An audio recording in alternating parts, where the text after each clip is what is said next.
Mais tout d'abord, Michel Barnier, nous sommes le 17 octobre et c'est le 60e anniversaire du 17 octobre 61, date de la sanglante répression de manifestants algériens. Emmanuel Macron a fait un pas de plus dans la reconnaissance de cette répression, parlant de vérité incontestable et de faits inexcusables pour la République sous l'autorité de Maurice Papon. Vous, président, auriez-vous fait de même? On a un devoir de vérité après une tragédie de cette nature et qui n'est pas excusable. Ça fait 60 ans.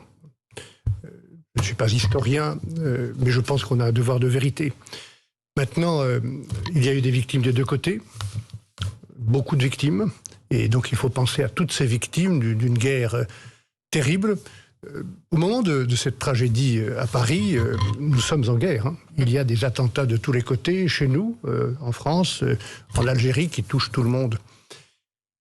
Je pense qu'on a un long chemin qui n'est pas terminé de réconciliation, de mémoire avec l'Algérie, peut-être d'autres pays. Sur ce chemin-là, il faut penser à tout le monde, je le répète, aux victimes des deux côtés. Je pense aussi aux harkis, à l'égard desquels nous avons un devoir de reconnaissance, peut-être de réparation. Puis je pense aussi que pour le prochain président de la République, il y aura un défi qui concerne les nouvelles générations. L'immense majorité de la population d'Algérie, beaucoup de jeunes issus deuxième, troisième génération de l'immigration chez nous, sont des jeunes. Donc il faut penser aussi à l'avenir. Pour penser à l'avenir, il faut sans doute éviter des propos qui rendent plus difficile le chemin commun.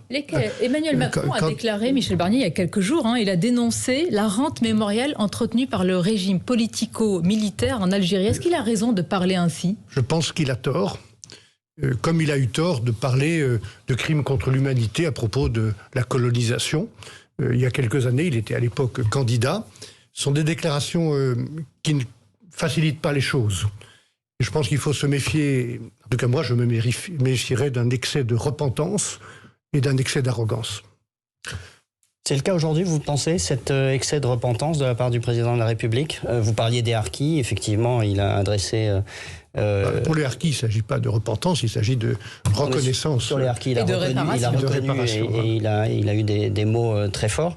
Est-ce que vous partagez ce qu'il a, dit sur ce sujet? Si vous m'interrogez comme quelqu'un qui est candidat à la présidence de la République et qui souhaite obtenir le soutien de sa famille, c'est ça dont il est question aujourd'hui, des Républicains, je ne donnerai pas dans la repentance. Je pense que le président de la République doit assumer l'histoire de son pays.